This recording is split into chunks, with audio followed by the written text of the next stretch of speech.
Hello and welcome to my channel Desified Umme. आज की video में अगेन एक बहुत ज्यादा क्वेश्चन जो मुझे आ रहा था और कॉन्टिन्यूसली आ रहा है, पिछले इनटेक के स्टूडेंट्स भी करते रहे हैं, वो है कि स्टूडेंट के साथ जो स्पाउस वीजा है उससे रिलेटेड क्यूरीज।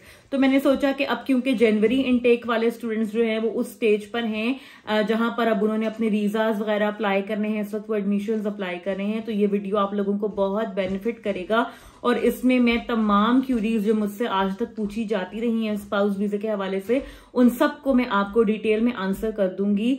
तो आप लोगों को कोई इश्यू भी नहीं होगा जब आप लोग अपने लिए अपने साथ डिपेंडेंट्स लाने की बात करते हैं। तो इस वीडियो में मैं पहले आप लोगों को ये चीज क्लियर कर दूं, क्योंकि यूके में बहुत सारी डिफरेंट वीजा टाइप्स हैं और सबके साथ ही स्पाउस वीजाज होते हैं। तो मैं आज सिर्फ कॉन्सेंट्रेट करूंगी टीयर 4 स्टूडेंट डिपेंडेंट वीजा के ऊपर कि स्टूडेंट्स के साथ जो स्पाउस वीजा, जो डिपेंडेंट का वीजा है, उसकी क्या क्या रिक्वायरमेंट्स हैं। उसके लिए आप लोगों की जो भी क्यूरीज मुझे आती हैं, बिकॉज मैं ज्यादातर स्टूडेंट्स के क्यूरीज को आंसर करती हूँ, स्टूडेंट्स के लिए वीडियोस बनाती हूँ, तो मैं आप लोगों को आज उसी के बारे में बताऊंगी। अगर आप लोग जो है वो स्किल्ड वर्क वीजा डिपेंडेंट की लिए इंफॉर्मेशन चाहते हैं, उसके लिए भी प्रीटी मच सिमिलर ही इंफॉर्मेशन होती है जो कि स्टूडेंट डिपेंडेंट के लिए होती है। लेकिन जो लोग सेटलमेंट के थ्रू आते हैं, मतलब यहाँ पर वो ब्रिटिश नेशनल्स के साथ शादी करते हैं और उसके बाद जो स्पाउस वीजा होता है, उसकी रिक्वायरमेंट्स बिल्कुल डिफरेंट हैं और ये वीडियो उन लोगों के लिए बिल्कुल भी रिलेटेबल नहीं होगी। तो ये एक क्लैरिफिकेशन मैं आप लोगों को पहले देना चाह रही थी। तो आइए शुरू करते हैं आज की वीडियो। सबसे पहला सवाल जो मुझे आता है वो है जी एलिजिबिलिटी, के कौन कौन से स्टूडेंट्स अपने साथ स्पाउस लेकर आ सकते हैं और क्या मतलब सिर्फ हस्बैंड को ला सकते हैं या बच्चों को भी ला सकते हैं। तो इसमें मैं ये क्लियर कर दूं कि gov.uk की वेबसाइट के हिसाब से स्टूडेंट डिपेंडेंट्स जो हैं उसमें आपका स्पाउस और आपके 18 साल से कम उम्र के तमाम बच्चे उसके अंदर शामिल हैं। उसके अंदर कोई इस किस्म का कैप नहीं है कि एक बच्चा या दो बच्चे, जितने भी आपके किड्स हैं, they are all your dependents and you can bring all of them with you as long as you have the required amount of funds to show that you can support them during their stay in UK.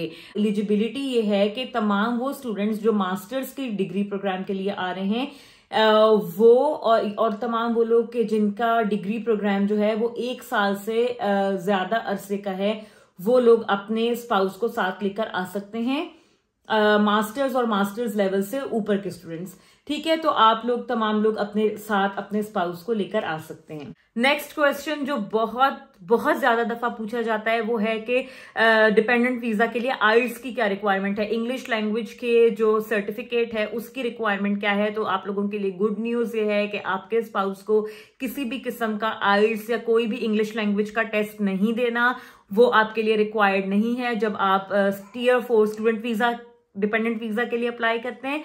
और आपके husband हैं या wife हैं या जो भी kids हैं, उनको कोई किसी किस्म का एलिजिबिलिटी लैंग्वेज टेस्ट नहीं देना है। नेक्स्ट क्वेश्चन जो कि बहुत दफा मुझसे पूछा गया है कमेंट सेक्शन के अंदर भी, और मुझे बहुत ज्यादा स्टूडेंट्स ने अप्रोच किया है जो कि सितंबर इनटेक में आ रहे थे और उनका केस बहुत खराब किया है एजेंट्स ने इस चीज के ऊपर। वो मुझसे ये पूछते हैं कि हमें जो है वो वीजा इकट्ठे फाइल करना चाहिए या सेपरेटली फाइल करना चाहिए। अब ये एक इंतहाई इंपॉर्टेंट पॉइंट है और मैं आप लोगों को ये रिकमेंड करूंगी कि अगर आप लोगों के पास फंड्स हैं, इनफ फंड्स हैं कि आप अपने और अपने डिपेंडेंट के फंड्स इकट्ठे शो कर सकते हैं, तो मैं आपको यही रिकमेंड करूंगी कि आप लोग अपना वीजा इकट्ठे फाइल करें। उसमें आप बहुत सारी हर्डल्स से, तकलीफों और परेशानियों से बच जाएंगे, आपका बहुत सारा टाइम और मेंटल स्ट्रेस सेव हो जाएगा।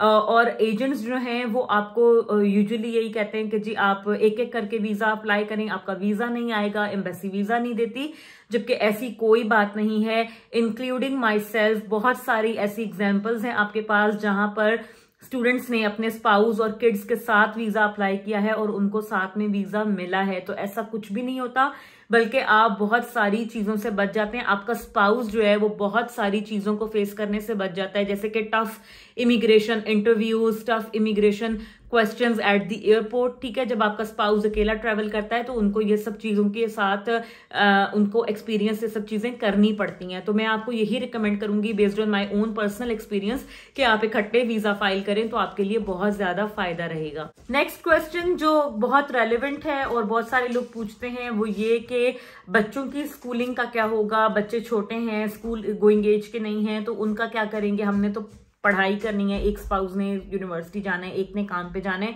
तो हम कैसे मैनेज करेंगे। तो आप लोगों को इसके लिए मैं ये बता दूं कि 5 साल से बड़े और 16 साल से छोटे जितने भी आपके किड्स हैं उनकी पब्लिक यानी कि गवर्नमेंट स्कूलिंग जो है, अगर आप उन्हें किसी गवर्नमेंट फंडेड स्कूल में डालते हो तो आपको के बच्चे को फ्री स्कूलिंग मिलेगी, क्योंकि यही यहाँ पर गवर्नमेंट का रूल है।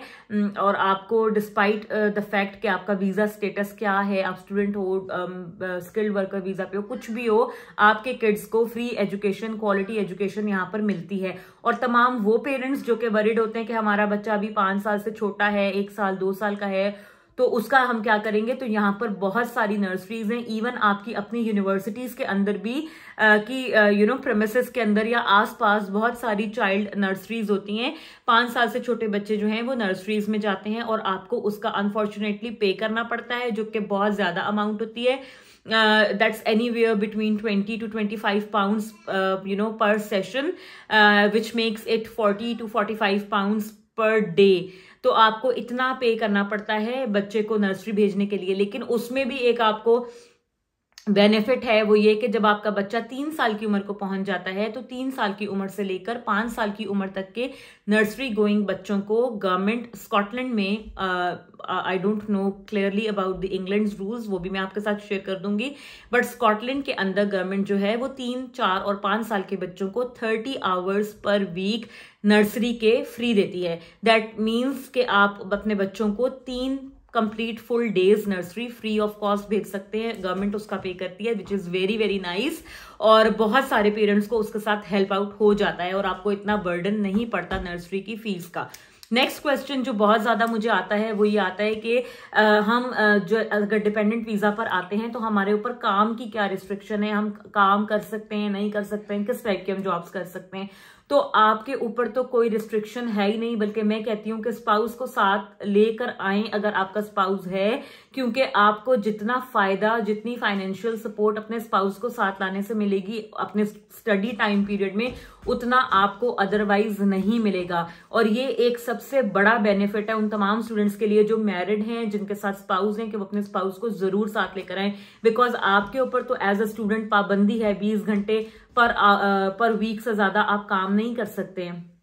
लेकिन आपके स्पाउस के ऊपर इस किस्म की कोई पाबंदी नहीं है। आपका स्पाउस जो है वो फुल टाइम काम कर सकता है, 40 घंटा पर वीक काम कर सकता है, they will earn more than you. तो अगर आप दोनों लोग काम करते हैं, एक फुल टाइम एक पार्ट टाइम, तो आप बहुत अच्छा अपना सेटअप मैनेज कर सकते हैं, इंक्लूडिंग पेइंग योर फीस।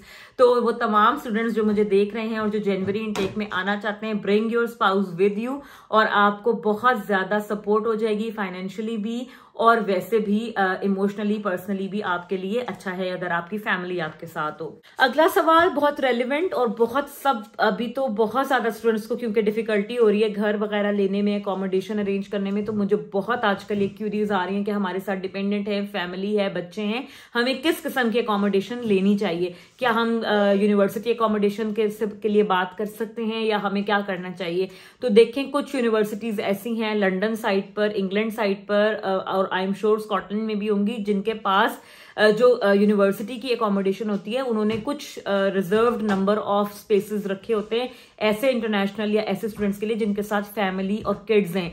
ठीक है, 2 रूम के छोटे छोटे फ्लैट्स उन्होंने बनाए होते हैं या 1 बेडरूम फ्लैट्स होते हैं, और वो अपने स्टूडेंट्स को वो देते हैं डिस्काउंटेड रेट्स के ऊपर। तो वो तो आपके लिए सबसे बेस्ट ऑप्शन है, आपको ट्रांसपोर्ट की कॉस्ट बचेगी, आपको अकोमोडेशन डिस्काउंटेड प्राइस पे मिल जाएगी यूनिवर्सिटी के अंदर। तो वो बहुत अच्छा है, अगर आपको ऐसा कुछ मिलता है तो आप जरूर उस अपॉर्चुनिटी को ग्रैब करें। लेकिन जैसे मेरी यूनिवर्सिटी है GCU, उनके पास स्टूडेंट्स जो कपल्स हैं या जो मैरिड हैं और बच्चों के साथ हैं, उनके लिए कोई अकोमोडेशन अरेंजमेंट्स नहीं है।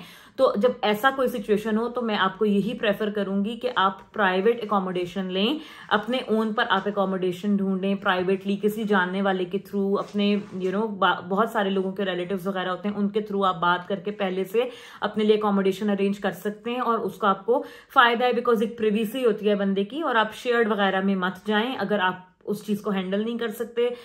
तो अच्छा है कि आप अपने लिए बेशक छोटा लें पर सेपरेट लें। और एक और चीज जो मुझे अभी रिसेंटली पता लगी है वो ये कि तमाम ऐसे कपल्स जिनके साथ 1 साल से ज्यादा की उम्र के बेबीज हैं उनको 2 बेडरूम फ्लैट लेना होगा, बिकॉज यहाँ पर लीगली यूके में अगर आप किसी एजेंसी के थ्रू लेते हो घर तो वहां पर लीगल लॉ ये है कि 1 साल से ऊपर के तमाम बच्चों का सेपरेट रूम होना चाहिए।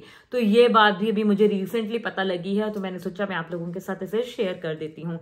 इसके बाद नेक्स्ट क्वेश्चन बहुत ज्यादा आता है कि क्या हम PR ले सकते हैं, डिपेंडेंट पे जो हमारे आ रहे हैं फैमिली उन्हें क्या PR मिलेगी। तो देखें, आपके पास बहुत अच्छी अपॉर्चुनिटी है अगर आपका स्पाउस जो है वो किसी टेक्निकल फील्ड से रिलेटेड है, कोई प्रोफेशनल जॉब करते हैं, तो वो बिल्कुल ट्राई कर सकते हैं कि वो स्किल्ड वर्क की तरफ चले जाएं और उनको जो है वो स्पॉन्सर्ड जॉब मिल जाए। और अगर ऐसा हो जाता है तो आपको PR लेने में बहुत आसानी हो जाएगी, बिकॉज जब आपके स्पाउस को स्पॉन्सर्ड जॉब मिल जाएगी, वर्क वीजा मिल जाएगा, तो आप उनके स्किल्ड वर्कर डिपेंडेंट वीजा पे शिफ्ट हो सकते हैं। और जब आप दोनों जो है वो इस कैटेगरी में आ जाएंगे तो फिर after 5 years of completion of your work visa in UK आप लोग PR के लिए अप्लाई कर सकते हैं, which is called ILR, indefinite leave to remain in UK। तो ये एक रूट है जिसके थ्रू आप अप्लाई कर सकते हैं। बाद में उसके लिए आपको या आपके स्पाउस को जो है वो स्किल्ड वर्कर वीजा पे शिफ्ट होना पड़ेगा और उसके लिए आपको एफर्ट करनी पड़ेगी। क्या हम एक्सटेंड कर सकते हैं वीजा? अगर हम कोई वीजा की कैटेगरी चेंज करते हैं या वीजा एक्सटेंशन की तरफ जाते हैं तो क्या होगा, क्या हमारे स्पाउस को भी सेम लेंथ का वीजा एलोकेट होगा कि नहीं? बाज लोग ये पूछते हैं कि क्या हम जो है वो अपने स्टूडेंट वीजा के एंड की तरफ जाकर अपने स्पाउस को बुला सकते हैं। तो देखें, इसमें ये चीज मैं आपको क्लियर कर दूं कि आप कोशिश करें स्पाउस को अपने साथ लेकर आएं, या यहाँ आने के बाद मैक्सिमम 2-3 महीने में आप उन्हें बुलवा लें, बिकॉज अगर आपका वीजा खत्म होने में 6 महीने या उससे कम का टाइम रह जाए और उस टाइम पर जाकर आप अपने स्पाउस को बुलाने के लिए एप्लीकेशन डालेंगे तो मोस्ट प्रोबेबली आपकी एप्लीकेशन रिजेक्ट हो जाएगी, बिकॉज 6 महीने और उससे कम रह जाएंगे आपका वीजा एक्सपायर होने में। तो उस वक्त जाकर स्पाउस को बुलाना आपके लिए बहुत डिफिकल्ट हो सकता है और आपका काफी पैसा भी उसमें वेस्ट हो सकता है अगर आपकी एप्लीकेशन खुदा ना खास्ता रिजेक्ट हो जाए। तो एक चीज तो ये हो गई क्लियर। दूसरी चीज के एक्सटेंड अगर करवाना हो तो जब आप खुद मेन एप्लीकेंट हैं और साथ आपके स्पाउस और बच्चे हैं तो आप उनके वीजा की मुद्दत आपके वीजा जितनी होगी एग्जैक्टली, ठीक है। और जिस डेट पे आपका वीजा खत्म होगा उसी डेट पे उनका भी वीजा खत्म होगा। और साथ साथ ये कि जब आप अपना एक्सटेंशन डालोगे यूके के अंदर से तो ऑटोमेटिकली आपके स्पाउस और बच्चों का वीजा एक्सटेंशन भी यूके के अंदर से ही डलेगा।